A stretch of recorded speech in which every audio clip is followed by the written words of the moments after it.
Bharatiya Janata party ने जो भी विकास काम किए और उनकी जो भी योजनाएं हैं उनका लाभ जनता तक पहुंचाने का कार्य इस समय भारतीय जनता पार्टी के नेतागण बड़े जोर से कर रहे हैं। इसी कड़ी में आज टाउन हॉल में भारतीय जनता पार्टी की विकास यात्रा निकाली गई। बीजेपी के पार्षद कमलेश अग्रवाल ने बताया कि 20 सालों में भारतीय जनता पार्टी द्वारा जो भी विकास किए गए और प्रधानमंत्री की जो योजनाएं हैं या फिर मध्य प्रदेश सरकार की जो योजना है उनका लाभ जनता को मिल रहा है, या जिनको लाभ नहीं मिल रहा है उसी समय हमारे अधिकारियों द्वारा उसका निराकरण कर उनको लाभ दिया जा रहा है।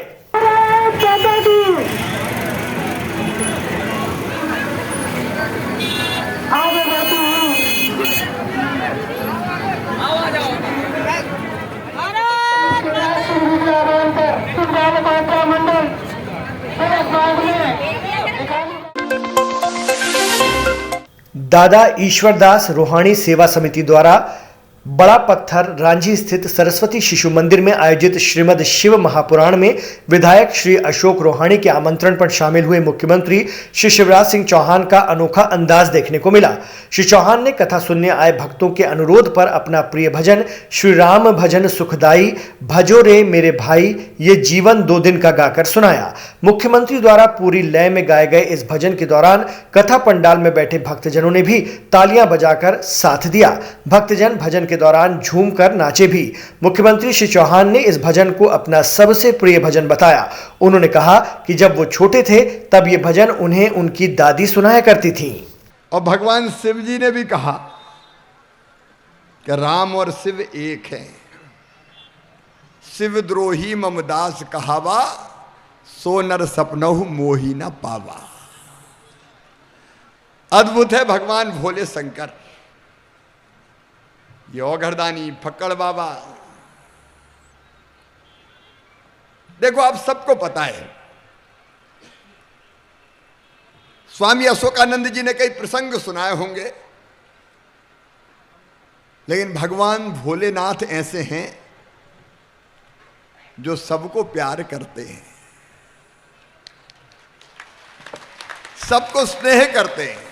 जीवन है माटी का ढेला, माटी का ढेला। जीवन है माटी का ढेला, माटी का ढेला। ये जीवन है माटी का ढेला, माटी का ढेला। ये जीवन है माटी का ढेला, माटी का ढेला। पानी लगत गल जाई जब मेरे भाई ये जीवन 2 दिन का। प्रदेश के चिकित्सकों की बदहाल स्थिति को लेकर लंबे समय से अपनी मांगों को लेकर जद्दोजहद कर रहे शासकीय चिकित्सकों ने अब हड़ताल पर जाने का मन बना लिया है। जिला अस्पताल विक्टोरिया के पूर्व मुख्य चिकित्सा एवं स्वास्थ्य अधिकारी डॉक्टर मनीष मिश्रा ने बताया कि प्रदेश भर में शासकीय चिकित्सकों के पद रिक्त हैं।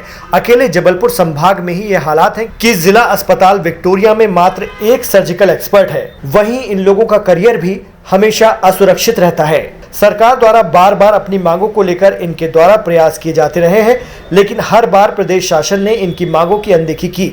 इससे आक्रोशित शासकीय चिकित्सक अब अपने हक की लड़ाई लड़ने के लिए कमर कस चुके हैं और हड़ताल पर जाने की चेतावनी प्रदेश शासन को दी गई है। कांग्रेस के हाथ से सब कुछ निकल चुका है। वहीं अयोध्या में राम मंदिर निर्माण को लेकर कांग्रेस ने जो किया वो आम जनता से छिपा हुआ नहीं है, जिनके निशाने पर स्वयं भगवान श्री राम सदैव रहे। अब वो राम भक्त बन रहे हैं। ये कहना था कृषि मंत्री कमल पटेल का। अपने जबलपुर प्रवास के दौरान उन्होंने सर्किट हाउस में पत्रकारों को संबोधित करते हुए कहा कि देश में नरेंद्र मोदी की सरकार है, जिसने जो कहा है वो करके दिखाया है। वहीं छिंदवाड़ा प्रभारी कृषि मंत्री कमल पटेल ने कमलनाथ और उनके बेटे नकुलनाथ को लेकर भी दावा किया है। उन्होंने कहा कि आगामी चुनाव में कमलनाथ और उनके बेटे नकुलनाथ को भारतीय जनता पार्टी हराएगी। इस दौरान कमल पटेल ने कहा कि भारत में विभिन्न धर्म और पंथ के लोग निवास करते हैं, लेकिन सबके लिए देश पहले है, जिसको लेकर अब वो हर ग्राम पंचायत में भारत माता की प्रतिमा को स्थापित करने जा रहे हैं, जिसकी शुरुआत उन्होंने अपने विधानसभा क्षेत्र हरदा से की है। कांग्रेस पहले तुष्टिकरण की नीति अपनाकर 60 साल राज कर गई, गांधी जी के नाम पर 60 साल राज कर गई, लेकिन अब गांधी जी भी उनके हाथ से निकल गए। वो मोदी जी, क्योंकि सच्चे गांधीवादी इस देश में कोई प्रधानमंत्री हैं तो नरेंद्र मोदी जी है। मैं बताना चाहता हूँ उदाहरण सहित। गांधी जी क्या चाहते थे? ईमानदार शासन। गांधी जी चाहते सामाजिक समरसता। गांधी जी चाहते थे स्वच्छ भारत। गांधी जी चाहते थे गांव के विकास से देश का विकास होगा। ये चारों चीजों में कांग्रेस असफल रही। सिर्फ नकली चोला उड़ा गांधी के नाम का और 60 साल राज करके देश को लूटा सिर्फ अपने और अपने परिवार के लिए। जबलपुर के नानाजी देशमुख पशु चिकित्सा एवं पशुपालन महाविद्यालय के इंटर्नशिप के छात्र छात्राएं अनिश्चितकालीन हड़ताल पर अपनी विभिन्न मांगों को लेकर हैं। छात्र छात्राओं के द्वारा बताया जा रहा है कि उन्हें इंटर्नशिप में पर्याप्त स्टाइफंड नहीं दिया जा रहा है।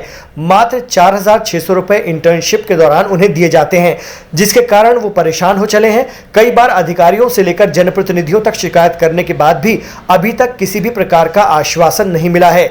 वहीं पूरे प्रदेश में पशु चिकित्सकों के पदों की संख्या बहुत कम है, जिसके कारण उन्हें सरकारी नौकरी पाने में दिक्कत होती है, जिसको लेकर ये अब आंदोलनरत हैं। अगर सरकार के द्वारा इनकी मांगें जल्दी पूरी नहीं की जाती हैं तो अनिश्चितकालीन हड़ताल लगातार जारी रहेगी।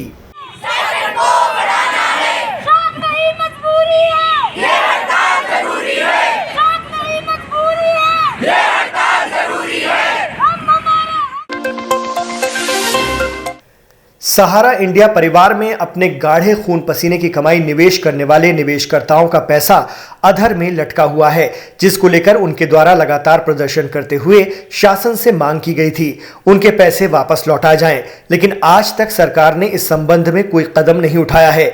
अकेले जबलपुर में ही 3 लाख लोगों ने सहारा इंडिया परिवार में लगभग 7 लाख करोड़ की रकम निवेश कराई थी, लेकिन अब तक अपनी ही मेहनत की कमाई पाने के लिए दर दर की ठोकरें खा रहे हैं। इन्हीं को एकजुट करने के उद्देश्य से निवेशकर्ता संघ ने 15 फरवरी से 1 मार्च तक शिविर का आयोजन किया है, जिसमें जमाकर्ता अपने दस्तावेज जमा करा सकते हैं। शिविर की जानकारी देते हुए समाज सेवी स्वदेश जैन ने बताया कि सहारा इंडिया परिवार में निवेशकर्ता अपनी रकम को पाने के लिए जद्दोजहद में जुटे हुए हैं। देखिए, आप अपने जनप्रतिनिधि क्यों चुनते हो? कि आपके तकलीफ के मौके पे वो आपके साथ खड़े रहे। सहारा इंडिया से पीड़ित जमाकर्ता जो है लगभग उनकी संख्या लगभग 3 लाख है और इन निवेशकर्ताओं का जो जमा धन है वो लगभग 700 करोड़ के आसपास है। 15 फरवरी से 1 मार्च तक के लिए उनने शिविर लगाया है। इस शिविर के माध्यम से जो CRC और जो केंद्र में जो आवेदन जाना है यहाँ के माध्यम से भुगतान के लिए सहारा के खिलाफ, उसके लिए यह शिविर चालू किया गया है, जिसमें जमाकर्ताओं का जो 3 लाख लोगों का जो जमा धन 700 करोड़ रुपए है उसके भुगतान के लिए आज इस संघ के माध्यम से, शिविर के माध्यम से ये व्यवस्था की है कि जबलपुर के जितने भी जमाकर्ता लोग हैं सबका भुगतान हो।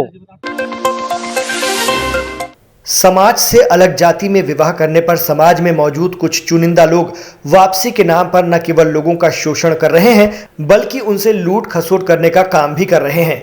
यह आरोप आज पुलिस अधीक्षक कार्यालय पहुंचे बैन समाज के लोगों ने अपने ही समाज के पदाधिकारियों पर लगाया है।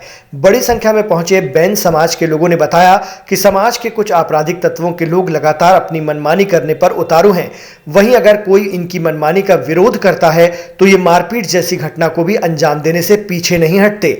जो बैन समाज में ही आपस में जो कलह का विषय चल रहा है कि कुछ समाज के जो लोग हैं उनके द्वारा भी पूर्व में ज्ञापन दिया गया था कि जो एक सामुदायिक भवन है वहाँ को लेके कुछ इनके इश्यूज़ चल रहे हैं। कुछ जो समाज में बाहर समाज में शादी कर लेते हैं उनको लेके समाज को लेके इशू चल रहे हैं। इस संबंध में ज्ञापन दिया गया है, तो अब इसकी विधिवत जांच करवाई जाएगी CSP रांझी साहब के माध्यम से, और इसका एक प्रति जैसा कि इन्होंने बताया कि ये कलेक्टर महोदय को भी दे रहे हैं, जिसकी वहाँ से भी दोनों राजस्व और पुलिस प्रशासन मिलकर जांच करवाएगा।